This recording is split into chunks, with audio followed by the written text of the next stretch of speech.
आज के वीडियो में स्वागत करता हूं। जितने भी मेरे फर्स्ट ईयर के डियर स्टूडेंट हैं सबको स्वागत है, वेलकम है। फर्स्ट ईयर के बिहेवियर साइंस के यह वीडियो होने वाला है। बिहेवियर साइंस में आपको पता है साइकोलॉजी और सोशियोलॉजी दो सब्जेक्ट आपके पढ़ने हैं। तो ऐसे में मैं आपको बता दूं आज का यह वीडियो डिफिनीसन नंबर कितना है करते हैं। अब मैं ये इसलिए पढ़ा रहा हूँ क्योंकि आपके एग्ज़ाम में 5 से 10 नंबर सीधा देगा और साथ में यह आपके यूनिट को चैप्टर को समझने के लिए काफ़ी ज़्यादा महत्वपूर्ण है। ठीक है, तो चलिए करते हैं शुरू। पहला है इंटेलिजेंस, बुद्धि क्या होता है, बुद्धि के बारे में बताना है। तो देखिए बुद्धि मतलब समझ रहे हैं ना, इंटेलिजेंस। देखिए बुद्धि अच्छी तरह निर्णय करने, समझने तथा तर्क करने की योग्यता है। बुद्धि क्या है? बुद्धि एक व्यक्ति के अंदर क्या है? जज करने का, वेल जज मतलब अच्छा तरह से निर्णय लेने का, समझ गए, समझने का और तर्क करने का एक योग्यता है। बातें को समझ गए। बुद्धि जो है किसी का आदमी नहीं कहता है इसका बुद्धि खराब हो गया। बुद्धि खराब हो गया मतलब न सही से बोलेगा, न सही से निर्णय ले पाएगा, न सही से समझेगा चीज़ों को और न वह सही से तर्क लगा पाएगा। तो लोग कहता है इसका बुद्धि जो है भ्रष्ट हो गया है, खराब हो गया, मतलब न वो निर्णय सही से ले रहा है, न किसी चीज़ को समझ रहा है सही से और न वो चीज़ों को सही से कर पा रहा है। तो यही बुद्धि जो होता है, बुद्धि अच्छी तरह से निर्णय करने और समझने और तर्क करने की एक योग्यता होती है। बातें को समझ गए, यही बुद्धि होती है। ठीक है, नेक्स्ट है कानून, लॉ क्या होता है। अब समझिए अगर आपके समाज में, देश में अगर कानून लॉ नहीं होता अगर, तो क्या हश्र होता। लॉ है तब तो इतना क्राइम होता है, इतना सब चीज़ होता है। कानून है तो, अगर कानून नहीं होता तो समझिए क्या होता। एक दूसरे के प्रति जैसे ही किसी को किसी से कुछ होता तुरंत एक्शन आदमी खुद से ले लेता, खुद से निर्णय करता और यह समाज के लिए बहुत खतरा हो जाता। तो कानून जो है व्यक्ति को एक सीमा तक रहने के लिए, दायर सीमा, एक तय सीमा होता है, उतना तक व्यक्ति को आज़ादी देता है। उस सीमा से ज़्यादा अगर कोई कुछ करता है तो फिर वह जो है एक कानून के अंदर अपराध हो जाता है। ठीक है, कानून कानून सामाजिक नियंत्रण का एक प्रभावशाली साधन है। वही चीज़ें है, कानून एक सामाजिक नियंत्रण यानी समाज पर नियंत्रण करने का एक इफ़ेक्टिव साधन है, एक प्रभावशाली साधन है। बिल्कुल, कानून के द्वारा ही तो जो है आप समाज पर, देश पर नियंत्रण रखते हैं ना। कानून के डर से कहिए या जो भी कहिए, लेकिन उसका प्रभाव है तभी तो लोग जो है इसके अंदर में है।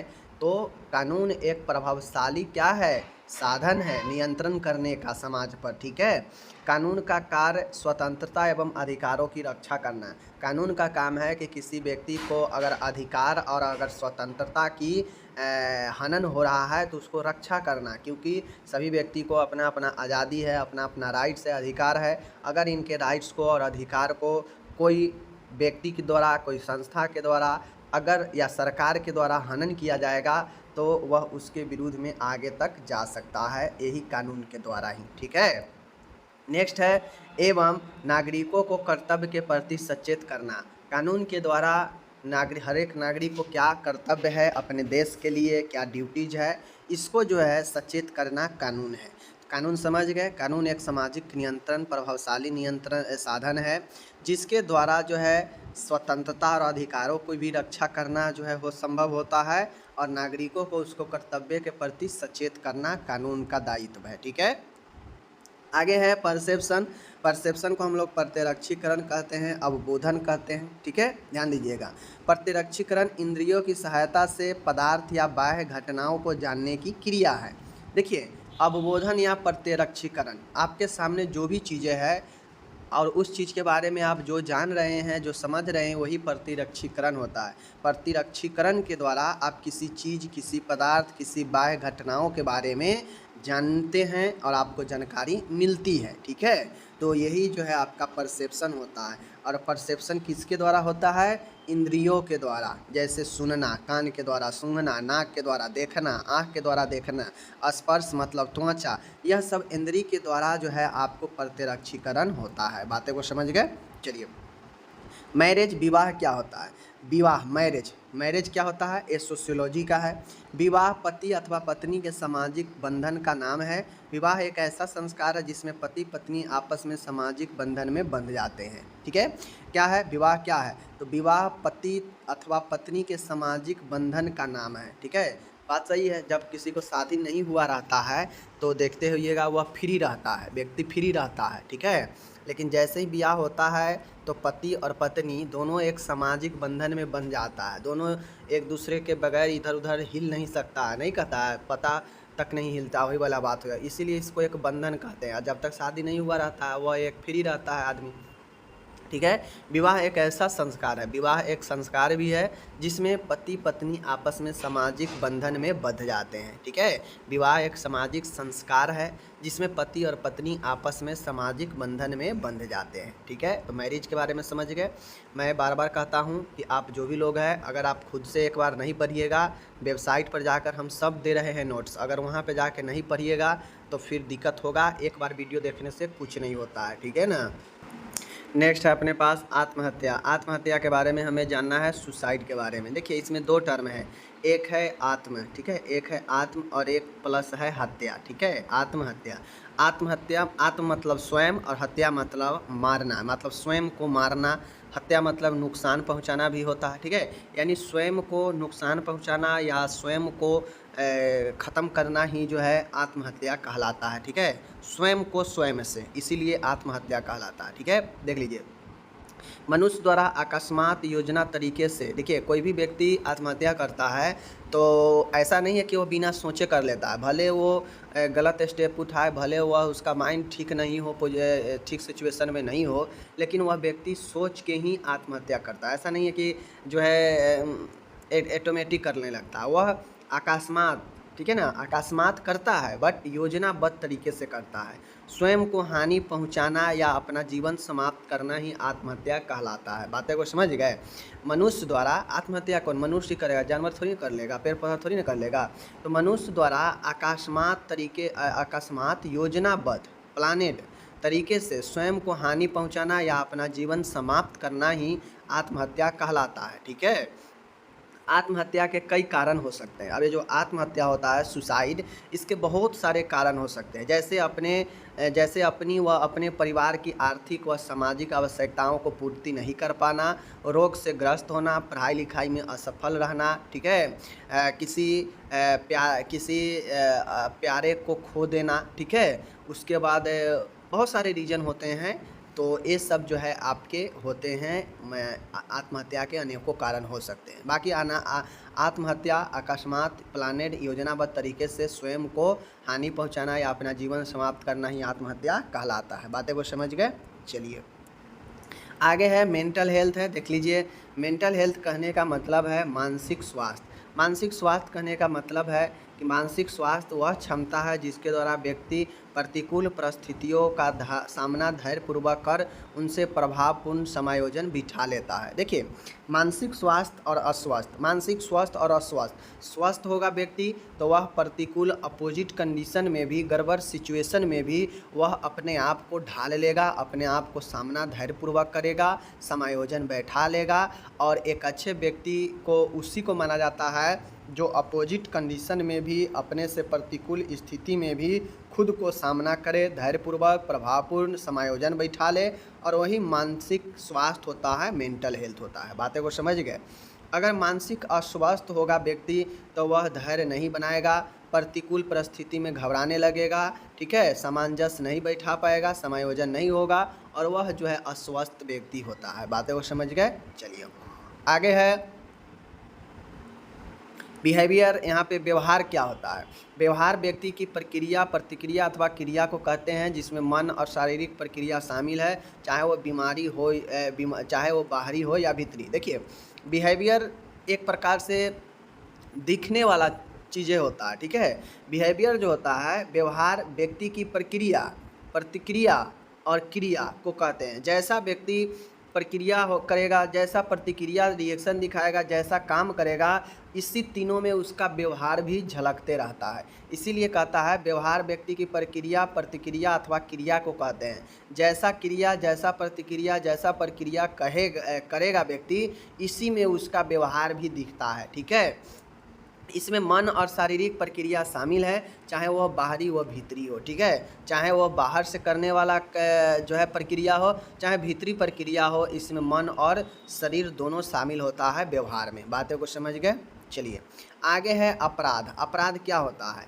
क्राइम या डेलिक्वेंसी क्या होता है। अपराध किसी व्यक्ति द्वारा किया जाने वाला ऐसा दुर्व्यवहार जो तय हुई कानूनी सीमाओं को लांघता हो अपराध कहलाता हो। मैंने पहले बताया कानून बनाया गया है, ठीक है, कानून बनाया गया है, कोई व्यक्ति इस कानून के सीमा से बाहर चला जाता है, सीमा को लांघ देता है तो वह अपराध कहलाता है, यही अपराध होता है, ठीक है। तो कोई व्यक्ति द्वारा जो भी दुर्व्यवहार किया जाता है और वह तय सीमा से लांघते हुए बाहर चला जाता है, मतलब अति हो जाता है, तो वही जो है अपराध कहलाता है। अपराध देश के कानून द्वारा प्रतिबंधित कार्य है जिसके लिए दंड की व्यवस्था है।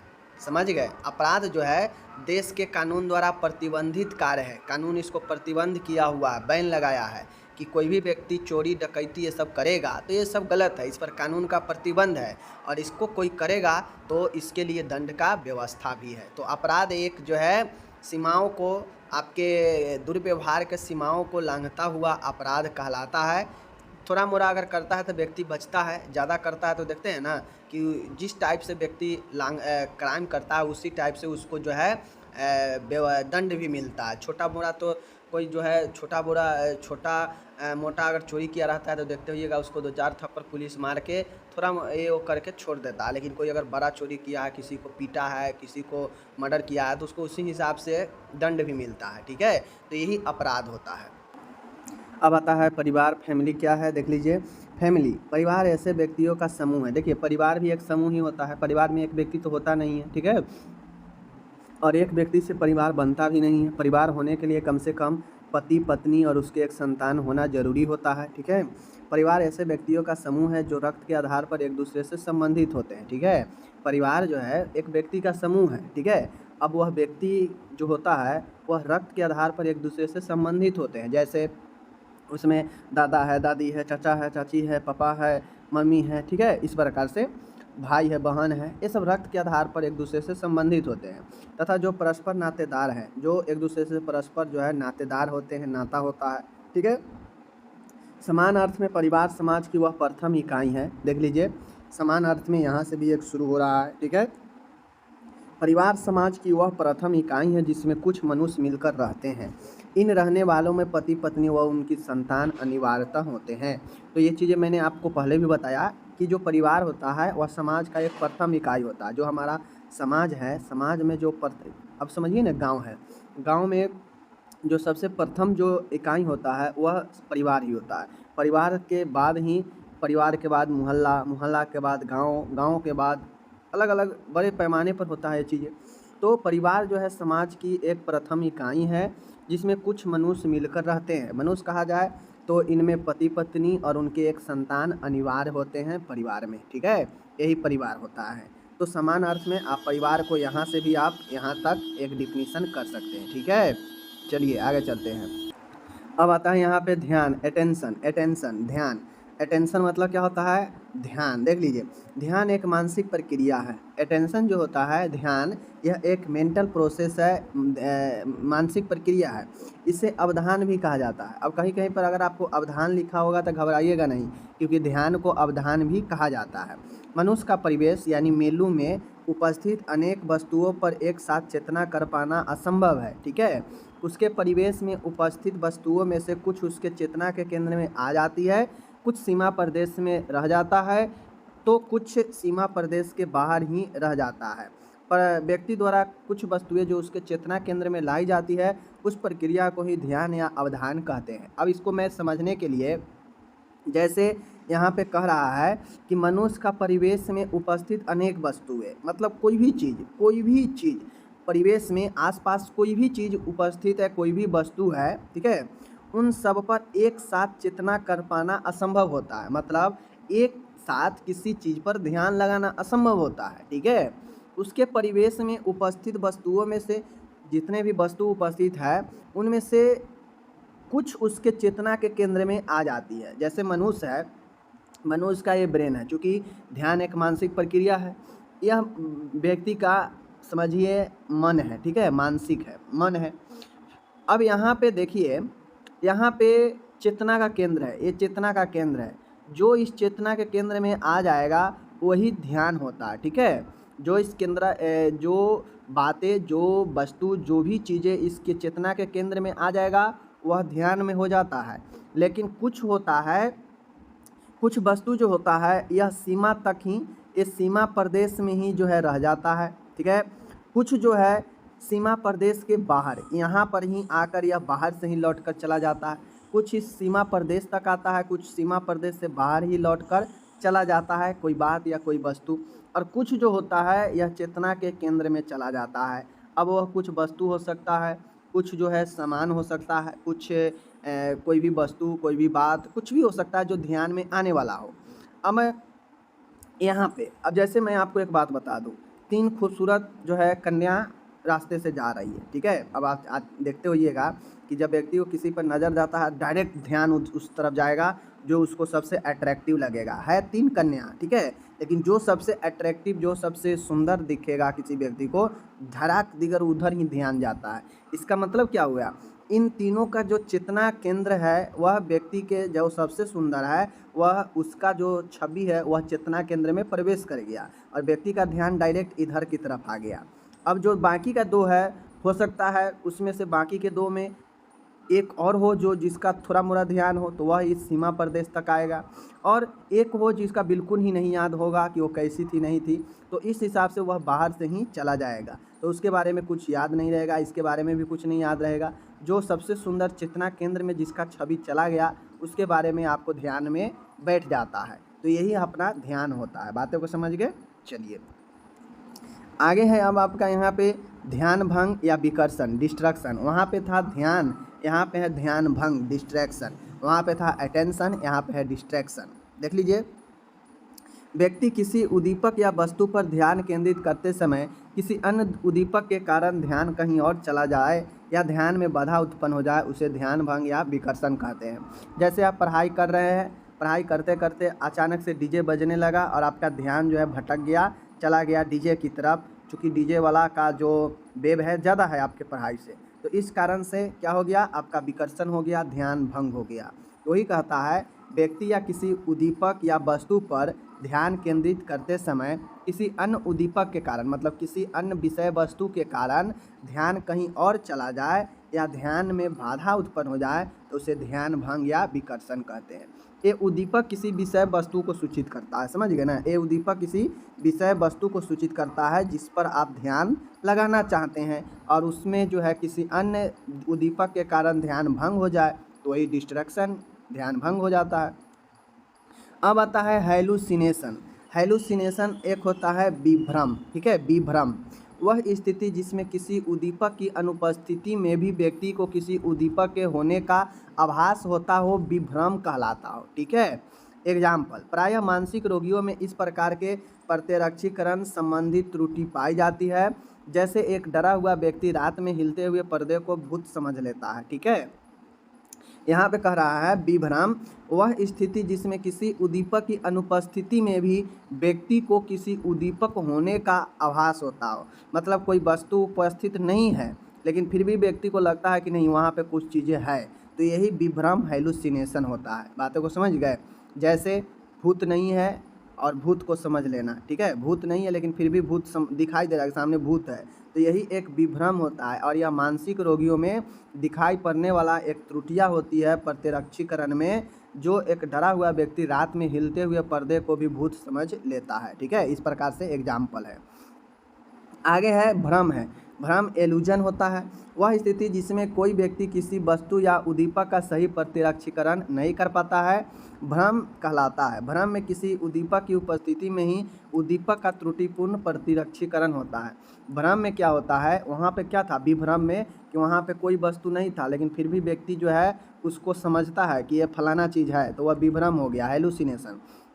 लेकिन भ्रम में क्या होता है कि यहाँ पे जो है यहाँ पे देख लीजिए, किसी स्थिति में कोई व्यक्ति विषय वस्तु या उद्दीपक का सही प्रत्यक्षीकरण नहीं कर पाता है, मतलब सही तरीके से उसको जज नहीं कर पाता है, वही भ्रम हो जाता है। जैसे रोड पे हम चल रहे हैं और रोड पर एक जो है आप मोटा सा रस्सी पड़ा हुआ है, लेकिन दूर से देखने पर लग रहा है कि यह सांप है, सांप है, सांप है, और उससे व्यक्ति डर जाता है, तो यही भ्रम होता है। अब यहाँ पे रस्सी तो है, ठीक है, रस्सी तो है, लेकिन क्या हो रहा है, हम उसको गलत तरीके से प्रत्यक्षीकरण कर रहे हैं, मीन्स गलत हमको जानकारी हो रहा है। ठीक है, तो यही भ्रम होता है। बातें को समझ गए? मतलब गलत तरीके से चीज़ों को देखना, यानी गलत दिखना। जो चीज़ें है वास्तव में वो चीज़ें नहीं दिखना और कुछ और दिखना ही भ्रम कहलाता है। ठीक है, समझ गए? जैसे रात के समय में सामने पेड़ है और वह पेड़ जो है भूत दिखाई पड़ना, मतलब आप पेड़ को भूत समझ रहे हैं, मतलब गलत तरीके से आप जो है प्रतिरक्षीकरण कर रहे हैं, त्रुटिपूर्ण है, प्रतिरक्षीकरण में त्रुटि हो रहा है, एरर हो रहा है, वही भ्रम होता है। समझ गए?